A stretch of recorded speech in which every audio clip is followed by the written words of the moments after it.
ناس كتير فاكره انها ما بتتعلمش انجلش عشان هم النهارده عندهم مشكله. ما يعرفوش ان المشكله قديمه. ارجع كده معايا بالذاكره لورا. ايا كان عمرك، ايام ما كان عندك 6 سنين 7 سنين 10 سنين، وقت ما كنت بتتقارن بابن خالتك، هو جايب 90% وانت لا ليه؟ هو انت ليه مش فالح؟ ايه الفشل اللي انت فيه ده؟ انت عمرك ما هتعرف تعمل حاجه. دونيه واحساس بان انت اقل من انك تقدر تنجح اصلا. تشوف اعلان الكورس، تقدم رجل وتاخر رجل. طب ما انا لو رحت برضه هفضل فاشل. طب ما انا طول الوقت بيتقالي ان انت مش هتقدر ومش هتنفع. الحاجات القديمه اللي انت مركبها في دماغك ايام ما باباك كان بيقول لك تعالى زورني في قبري لو فلحت، وبيتقال لمامتك ادي خلفتك. الكلام ده طول الوقت كان بيدينا احساس ان احنا عمرنا ما هنعرف نعمل حاجه، وكل ما بنحاول نزق يجي الكلام ده يقف قدامنا كده زي الحاجز ما بيننا وما بين اي خطوه عايزين ناخدها، ويوصلنا في الاخر لان احنا ما نعملش.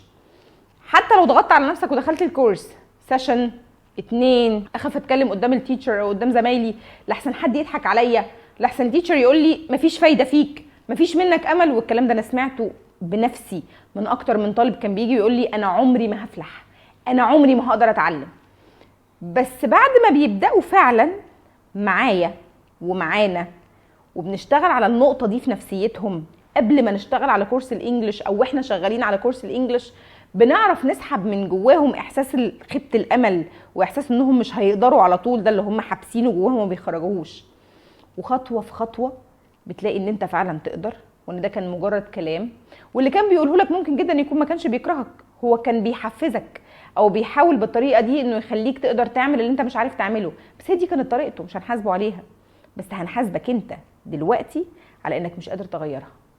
حاسب نفسك، خد الخطوه، ابدأ معانا، وانا بوعدك ان المشكله دي كلها هتتحل في اقل من شهر من بعد ما نبدأ ونشتغل، وتكتشف ان الموضوع مش بالصعوبه ولا بالفشل ولا بالمصايب اللي انت كنت حاططها قدامك دي. اسأل حالا عن المحاضره المجانيه واحضر معانا، وهتشوف كل حاجه بنفسك. في انتظارك.